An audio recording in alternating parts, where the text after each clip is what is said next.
बाबा जी प्रणाम।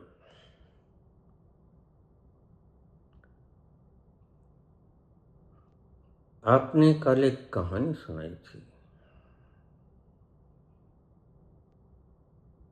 उसके सार का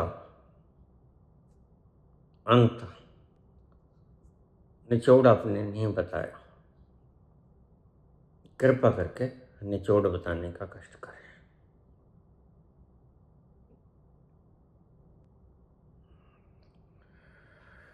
पुराने जमाने की बात है,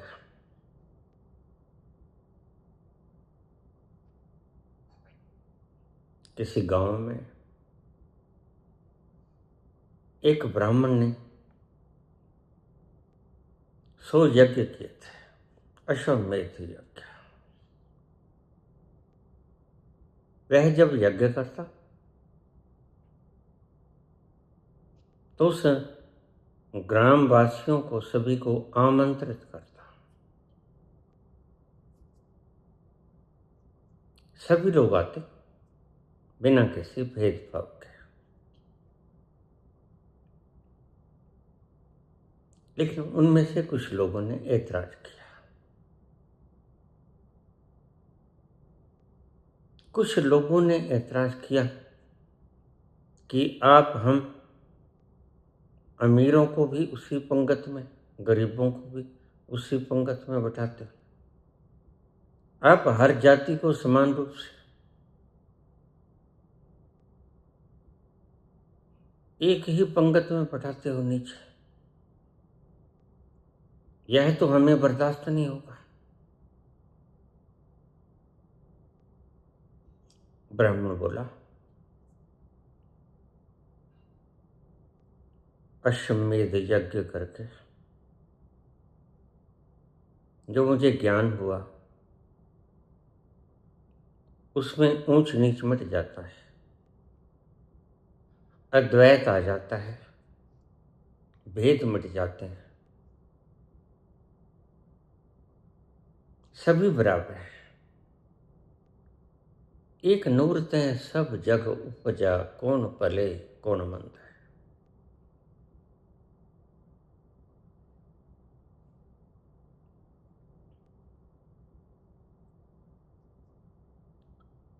लेकिन वो द्वेष से भरे लोग ऐसे थे जो उत्पात मचाते थे।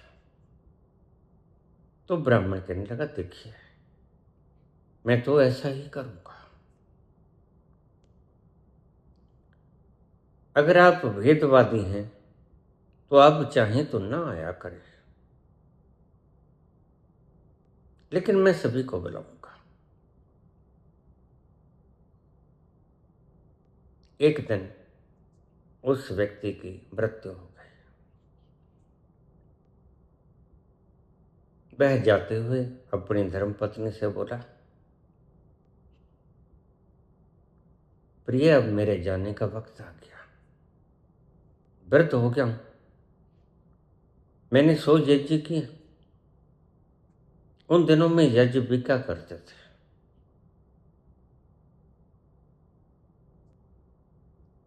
अगर तुम पर कोई आर्थिक आपदा पड़े तो हमारे एक बेटा है, इसको शहर में भेजकर जितनी जरूरत हो उतने यज्ञ बेच आया करे। अपना घर परिवार चलाते रहना। और उस ब्राह्मण ने प्राण त्याग दिया।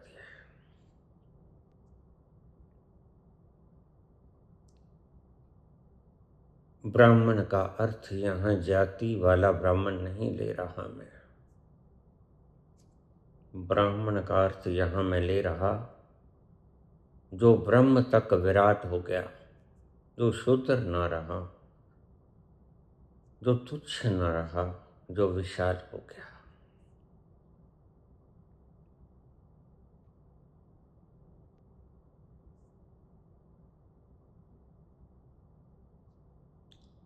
धीरे धीरे जो पूंजी थी खत्म होती गई। एक दिन पुत्र से बोली माता, पुत्र, हमारा धन समाप्त हो गया है, हम रोटी तक के मोहताज हो गए हैं। तुम्हारा पिता जाते हुए मुझे संकल्प देगा था, तुम जाओ, इन 100 के 100 अश्वमेध यज्ञों का संकल्प मेरे से ले जाओ और इनमें से कोई एक बेच दो।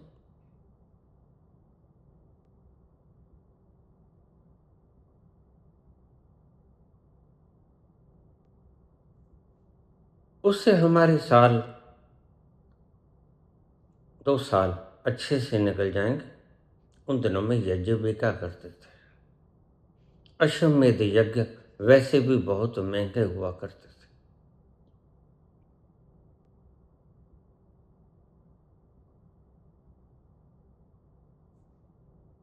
गर्मी का मौसम था।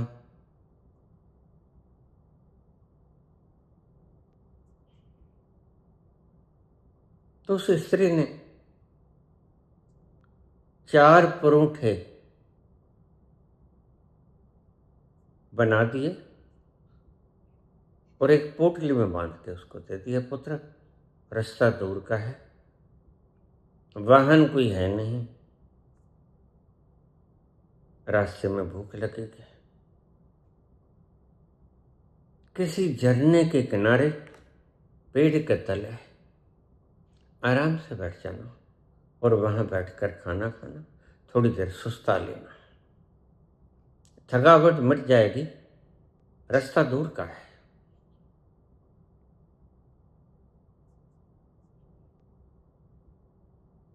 पुत्र वह पोटली लेके चल पड़ा। रास्ते में झरना बह रहा था, आधा रास्ता तय हो गया था, धूप घनी थी, सूरज शिखर पे था।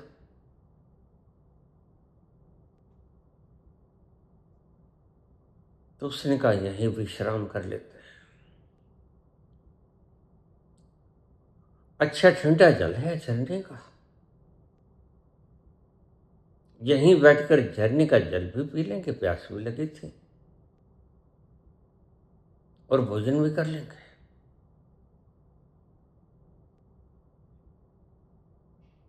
वह हाथ मुंह धो के जैसे बैठा और उसने पहला कोर तोड़ना शुरू किया। तब सामने एक कुत्ती खड़ी थी, प्रसूता, अभी अभी ब्याही थी। तो आपको पता है कुतिया के जो बच्चे होते हैं वो 6, 7, 8 होते हैं। चला उससे जाता नहीं, अभी अभी प्रसूति हुई थी, भूखे बहुत थे, क्योंकि जब 6, 8 बच्चे दूध पीने वाले हों तो आखिर खुराक तो खानी ही पड़ेगी। वह ललचाई दृष्टि से देख रही थी।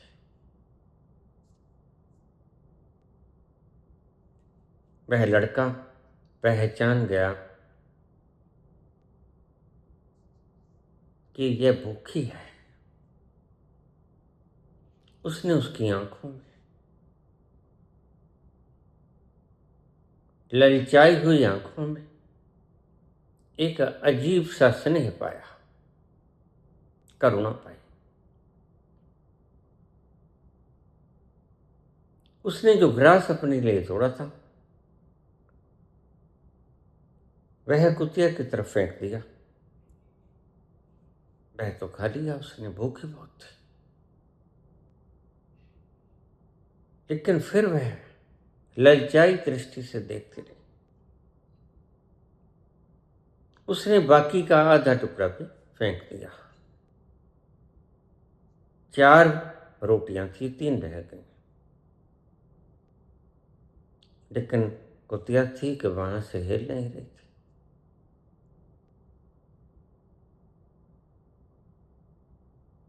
उसको उसकी माता समझाया करती थी कि सबसे बड़ा पुण्य प्रसूता स्त्री को या प्रसूता कुतिया को या प्रसूता जानवर को खिलाने का सबसे ज्यादा पुण्य होता है, क्योंकि वह अपने बल पर चल नहीं सकते। अभी उसने नए जीवन को जन्म दिया है।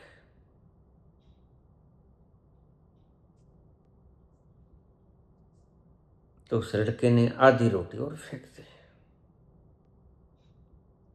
फिर भी वह देखती रही, तो उसने आधी और फेंक दी। अब 2 खिला चुका था, 2 उसके पास। उसने कहा चलो 2 हम खा लेते हैं। लेकिन वह कुतिया थी कि हिल नहीं रही थी, और उसकी नजरों में लालच बरबस ही स्नेहा बखेरता था।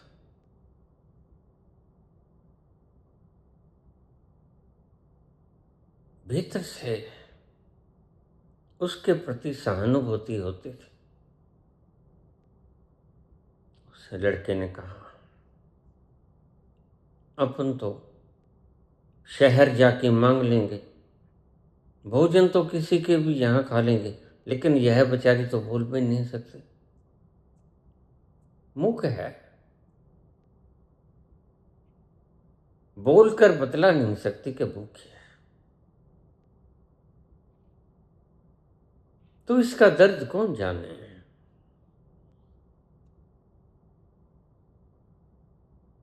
तो उसने वह तीसरी रोटी भी डाल दी।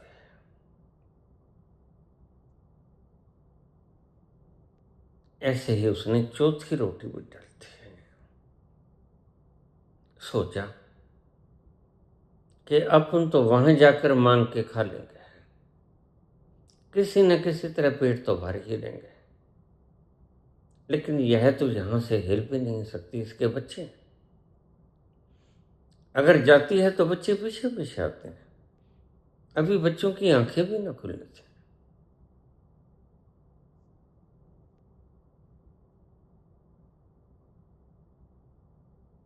वह वहां से झरने का पानी पिया, आराम किया और चल दिया।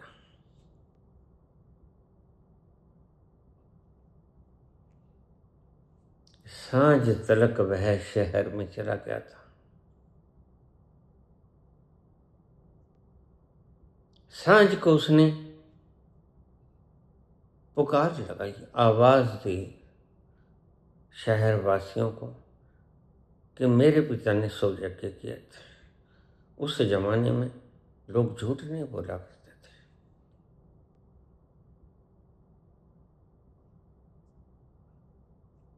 जो इदारा,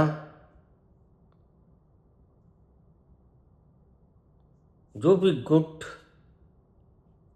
जो भी इमारत झूठ की बुनियाद पर खड़ी है,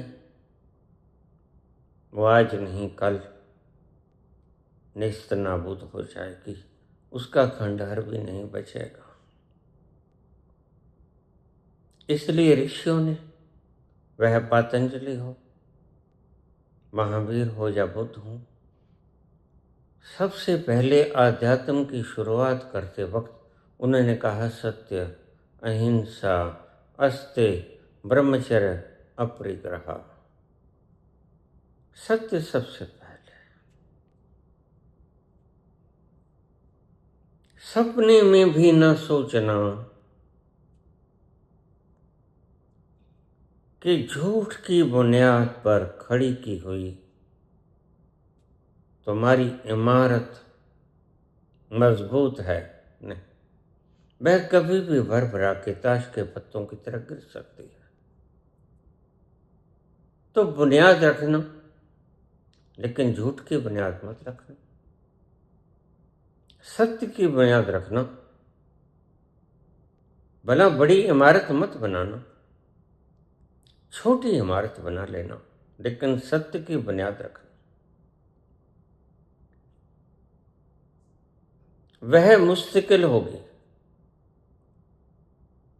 वह चिरंजीवी होगी, वह बहुत देर तक टिकेगी,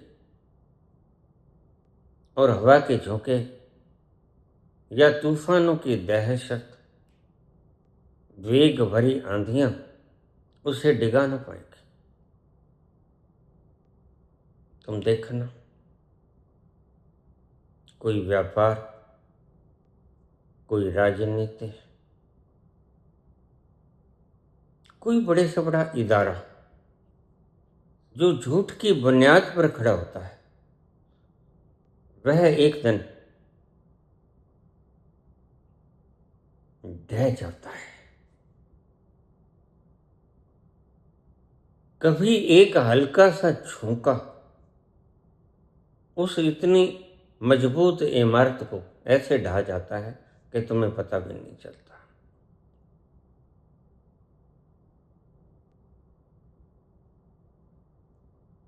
कल ही मुझे किसी ने प्रश्न पूछ लिया था, यह इतने बड़े चैनल जो इतने मशहूर थे,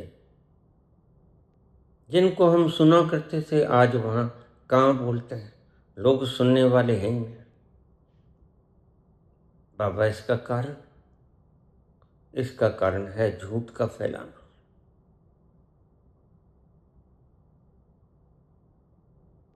एहसान फरामोश। जब बुनियाद ही झूठ पर खड़ी है और तुमने सारा दिन झूठ बोलना है, तो निश्चित है ये तुम्हारी इमारत आज नहीं कल गिर जाएगी।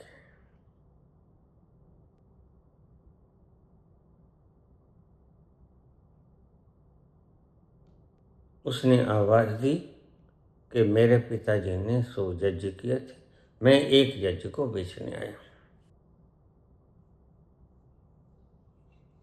एक व्यापारी वहां से जा रहा था।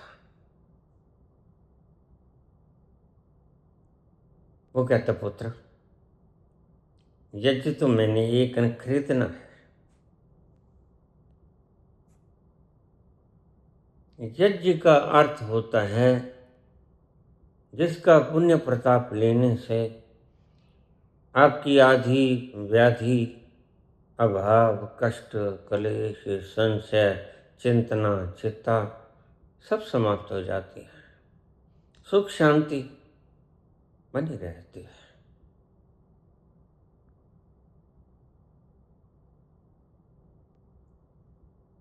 लड़के ने कहा,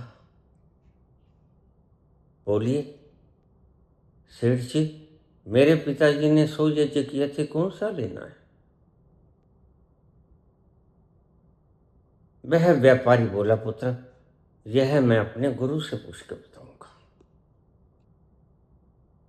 बस तू यहीं बैठ जा छांव में, मैं अभी पूछ के आया, और जितने नंबर का कहेंगे मेरे गुरुदेव, उतने नंबर का यज्ञ का संकल्प तुम मुझे दे देना, और पैसे तुम जितने कहोगे ले लेना। धनाढ्य व्यक्ति था, सब्र सबूरी का जमाना था, भाग दौड़ न थी, कंकड़ पत्थर बीनने की, छल कपट करने की, झूठ द्रोह करने की,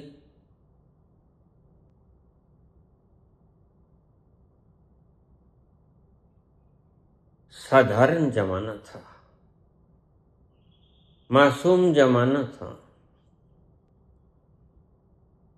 वह व्यापारी अपने गुरु के पास गया, प्रणाम किया और पूछने लगा, गुरुदेव, यह बात है, मैं कौन से नंबर का यज्ञ खरीदूं कि मेरे घर में कोई तकलीफ ना आए? पहले जो मैंने यज्ञ खरीदा था, उससे 2 वर्ष के लिए मेरे घर में सुख शांति बनी रहे, और वो भी मैंने आपसे पूछ के खरीदा था। मेरे पास पैसा है, किसी को पैसे की जरूरत है, दोनों का काम शुद्ध हो जाएगा। आप नंबर बताइए, कौन से नंबर वाला यज्ञ में खरीद लूं? वह संत अपनी गुफा के अंदर बैठा,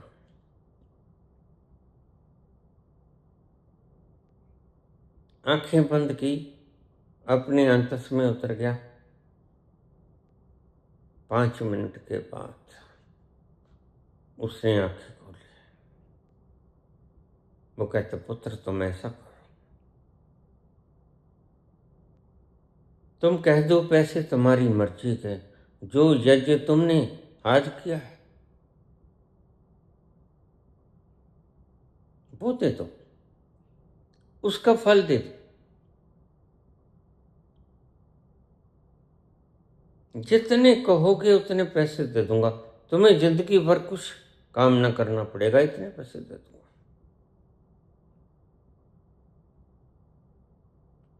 ब्राह्मण पुत्र बोला, हाथ जोड़ लिए, प्रभु मैं बालक हूं, आप वृद्ध हैं, मैं झूठ नहीं बोलता, मैंने कोई यज्ञ नहीं किया। मैं तो इतना गरीब हूं कि मेरी माता ने आज बामुश्किल इधर उधर से इकट्ठा करके 4 परोठे मुझे बना के दिया थे। रास्ते में भूख लगे, वह मैं खा लूंगा। हम इतने गरीब हैं, कल के खाने का इंतजाम नहीं, हमारा पात्र खाली है।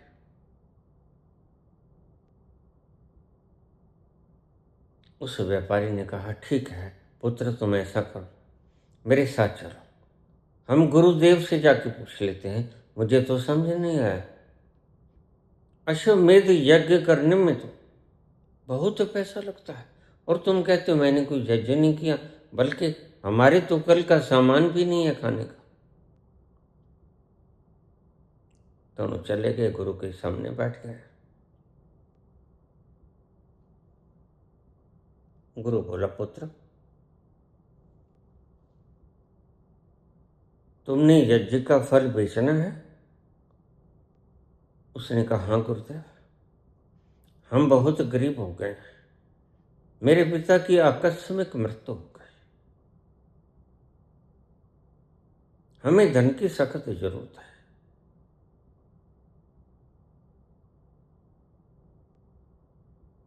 तो गुरु बोला, संत कि जो पुत्र तुमने आज ही यज्ञ किया है उसका फल दे दो।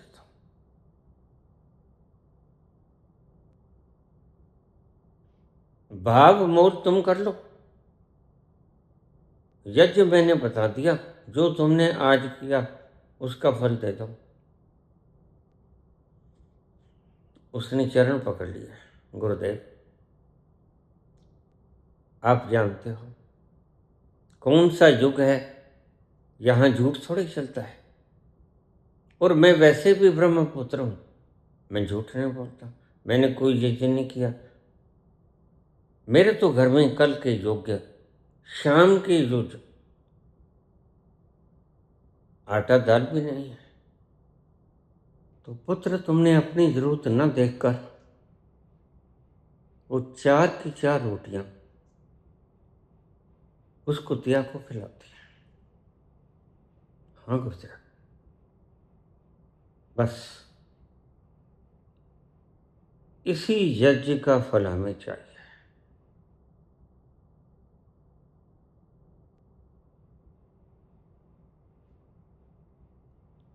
वह ब्राह्मण का बच्चा बोला, क्या इसका फल मेरे पिताजी के किए हुए 100 अश्वमेध यज्ञों से ज्यादा है?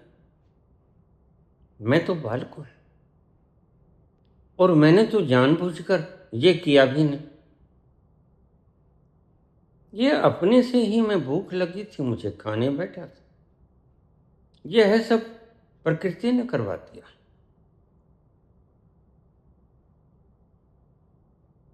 तो संत बोला, पुत्र बहुमूल्य चीजें प्रकृति ही करवाई करती, बहुमूल्य चीजें तुम्हारे करने से नहीं होती।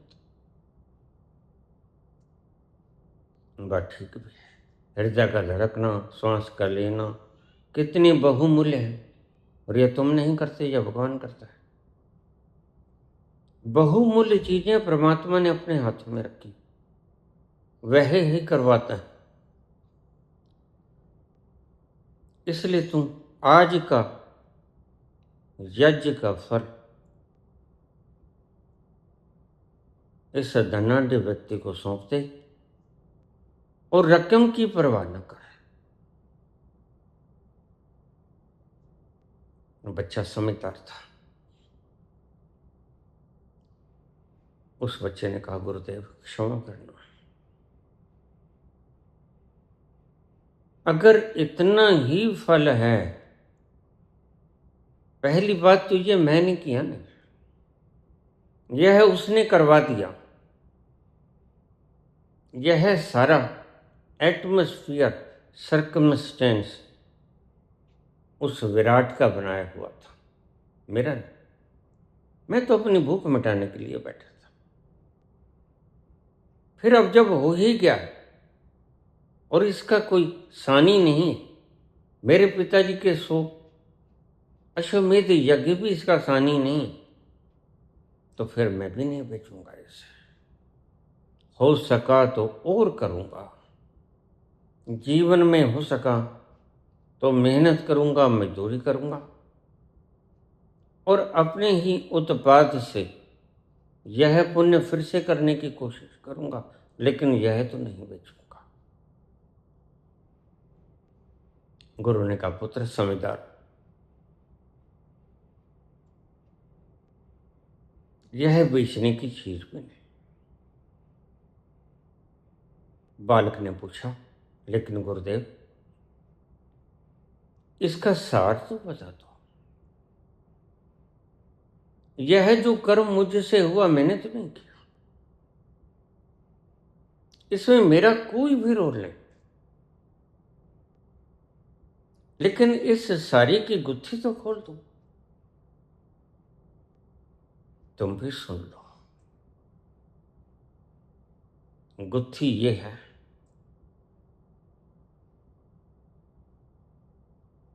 तुम्हारे पास जो भी है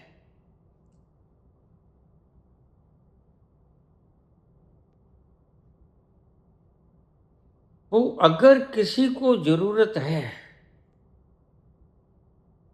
और तुम्हारे पास जो है सारे की सारी की जरूरत है, तो तुम सारे का सारा ही उसे दान कर दे। पुत्र, मेरे कहने का तात्पर्य यह है, वह बालक भी ब्रह्मपुत्र था। वो कहता है, गुरुदेव थोड़ा गहरे से और मुझे समझाने का कष्ट करें।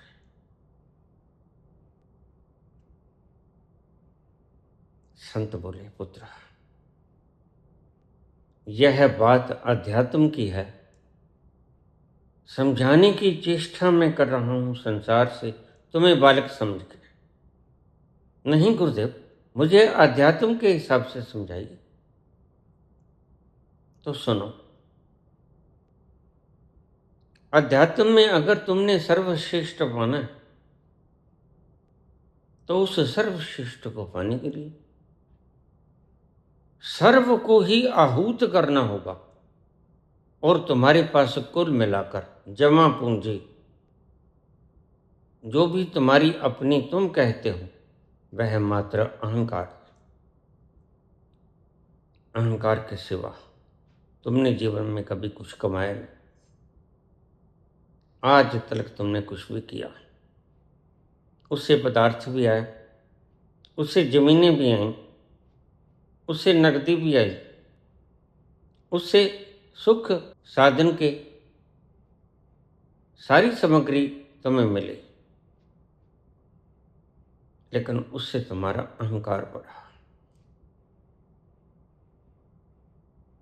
लेकिन अहंकार दुख देता है।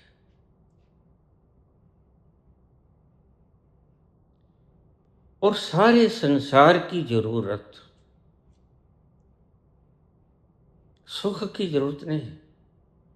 सुख तो कब्र में भी बहुत मिल जाता है, आराम तो कब्र में भी बहुत होता है। सोए हुए थे चैन से ओढ़े हुए कफन, सोए हुए थे चैन से ओढ़े हुए कफन यहां भी सताने आ गए। किसने पता बता दिया? आराम ही करना है तो वह तो प्रकृति ने तुम्हारा इंतजाम कर रखा है। वह तो उस खड्डे में तुम्हें पूर्ण विश्राम मिल जाएगा। बात तो जीवन की है। जीवन थोड़ी देर का बुलबुला है,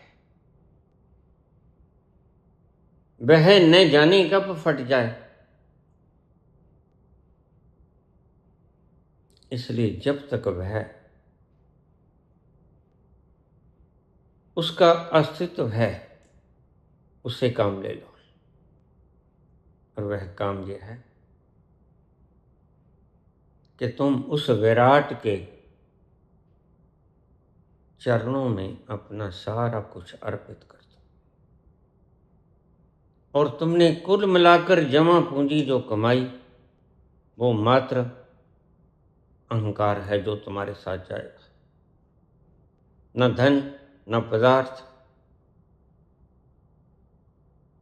न तुम्हारी मान सम्मान, न डिग्री, न वोकैबुलरी, न ही तुम्हारी सूचना तंत्र, न ही तुम्हारी गद्दियां,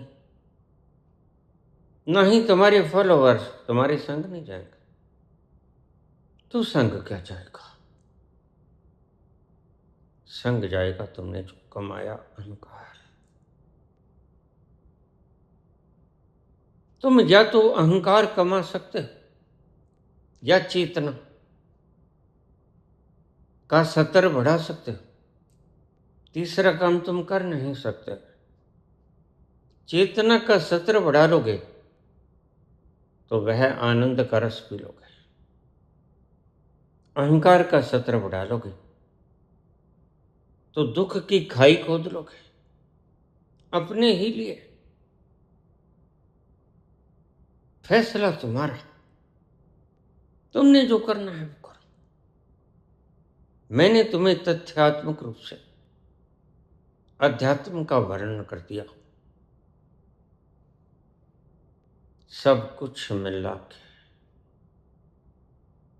जो कुछ न बन सका तो तमाशा बना दिया।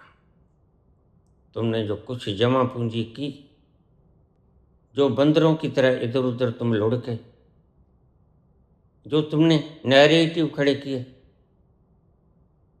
जो तुम्हें जालसाजियां की,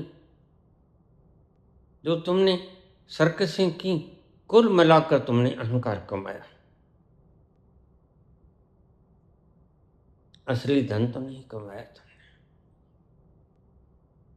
और जो कमाया वह तुम्हारे साथ जाए। और दो ही चीजें कमा सकते हो तुम,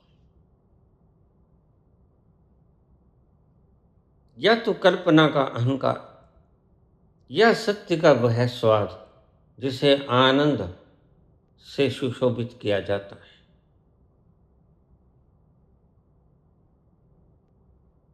पदार्थ पराया है, वह सब यहां छूट जाएगा। तुम्हारे साथ जो जाएगा वह तुमने जो अपनी आत्मा का सत्र बढ़ा दिया, कॉन्शियसनेस,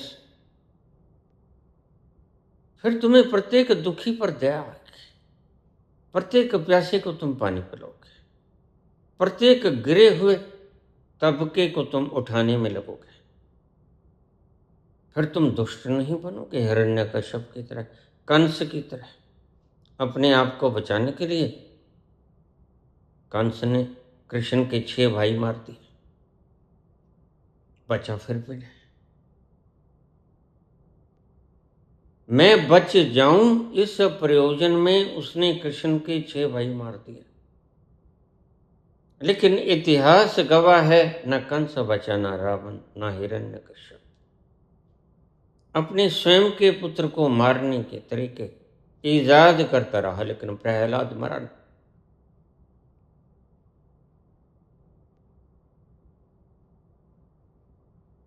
तो पुत्र वह कमाओ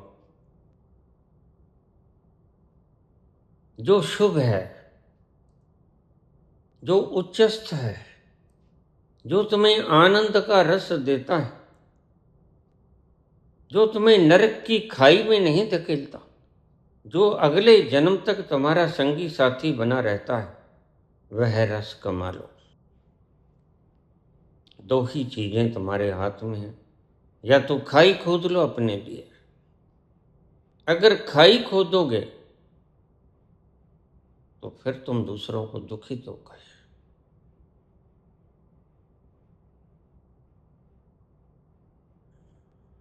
तुम अगर दूसरों को दुख देते हो, जो तो को कांटो बोवे तो ही बोव तू फूल। जो तेरे लिए कांटे होता है उसके लिए तू फूल बो। तो हे फूल को फूल है, क्योंकि प्रकृति रिटर्न भी करती है। तो ही फूल को फूल है, क्योंकि तुमने फूल दिया तो फूल ही आएगा। बाको है त्रिशूल, उसको सूल मिलेगा, 3 गुना होके मिलेगा। दोहा है। तो वह कमाना जो तुम्हारे साथ जाए और जो तुम्हारे अगले जन्म तक तुम्हारी संपदा को, असली संपदा को बढ़ाता रहे। नकली को नहीं, नकली तो सब यहाँ स्टैंप से लगती हैं। सिकंदर आया, वह अपनी स्टैंप लगा गया। चंगेज आया, वह अपनी स्टैंप लगा गया। तुमने अपनी स्टैंप लगा रखी। आज यही धरती जिस पर तुम्हारी स्टैंप लगी है, किसी वक्त इसके ऊपर सिकंदर की स्टैंप हुई थी। और कितने आए, कितने चले गए। तेरे जैसे लाखों लाखों इस माटी ने खा। तेरे जैसे लाखों आए, लाखों इस माटी ने खाए। रहा ना नामो निशान रे बंदे, झूठी तेरी शान रे। मत कर तू अभिमान, मत कर तू अभिमान रे बंदे, झूठी तेरी शान रे। मत कर तू अभिमान। ऐसी संगत को छोड़ दो जो तुम्हें दूसरों को पीड़ा देने की तरफ धकेलती है। ऐसी संगत को अपनाओ जो तुम्हें दूसरों के दुख को दूर करने के पाठ पढ़ाती है, जो तुम्हें झूठ नहीं सिखाती, जो तुम्हें सत्य भाषण सिखाती है, सत्य कर्म सिखाती है। और सत्य है दूसरों को सुख देना, दूसरों को आनंद बांटना, दूसरों को सुख बांटना। यही कमाई है और सच्ची कमाई। तो चारों की चारों रोटियां उस जरूरतमंद से, और उससे ज्यादा जरूरतमंद उस बीहड़ जंगल में और कोई था भी नहीं। चला नहीं जाता था। बच्चे दूध मांगते थे और माता को बच्चे से प्यारा और कुछ भी नहीं होता। माता खुद मर जाती है बच्चे को बचाने के लिए। मां के लिए बच्चे से ज्यादा नाजुक और प्यारा और कोई नहीं होता। वह क्या जाने जिसने बच्चों का दर्द जाना ही नहीं। जिसके पैर ना फटी विवाई, जिसके पैर न फटी विवाई, सो क्या जाने पीर पराई। जिसके पैर न फटी विवाई, जिसके पैर न फटी विवाई, सो क्या जाने पीर पराई।